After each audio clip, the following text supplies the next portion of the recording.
another thing or another system that we want to show you guys. Yes. That is super cool, and we're actually going to give you like a audible demonstration of how this would work. But this is going to be a two-way front stage with rear fill speakers. Sorry, I'm kind of out of the shot, and I didn't realize.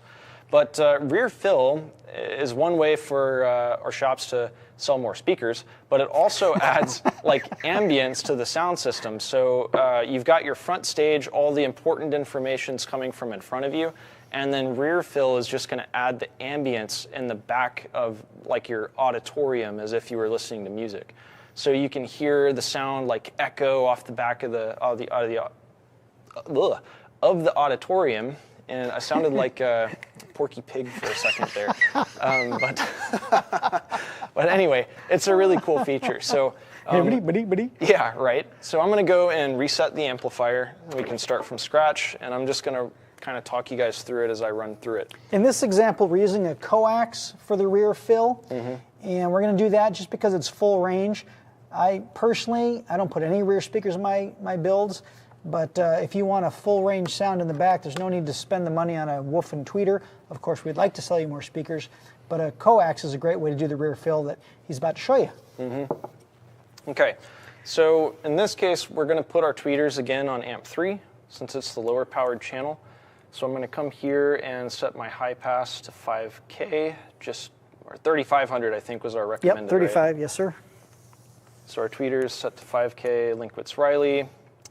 We're going to set our 6 3/4 in the front on amp 1, and those are going to be at 80 Hertz high pass and 3,500 low pass. Still getting used to how the knobs work. There we go. And then we're going to set our rear 6 3/4 on amp 2. And let me make sure that this is plugged into amp 2 here. Yeah, there we go.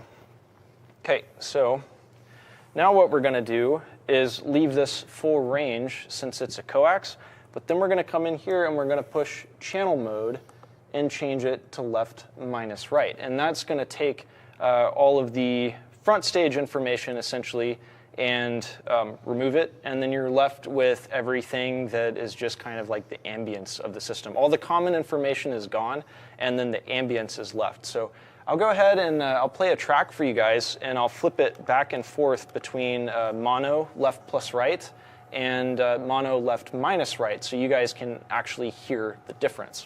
There we go. That sounds right. So this is normal, correct?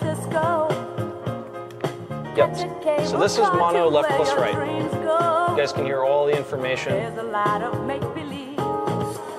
This is mono left minus right. Did you guys hear how her voice just pulled out and all you hear is the echoes? The bass guitar is gone. The drums are gone for the most part. Let's go back to left plus right. In the valley, they said that I could find it. There were rhythms in the distance, in the ancient elder forest. Oh, we should probably take some questions when we're done with this demo. So now notice left minus right still has the background singers.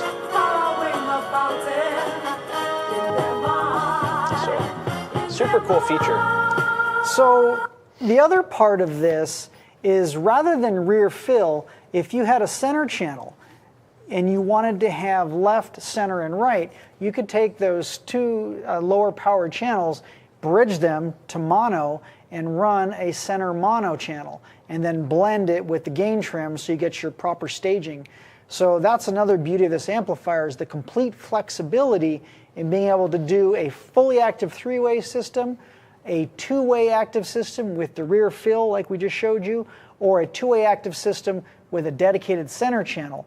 Lots of flexibility built in, and of course the subwoofer section as well.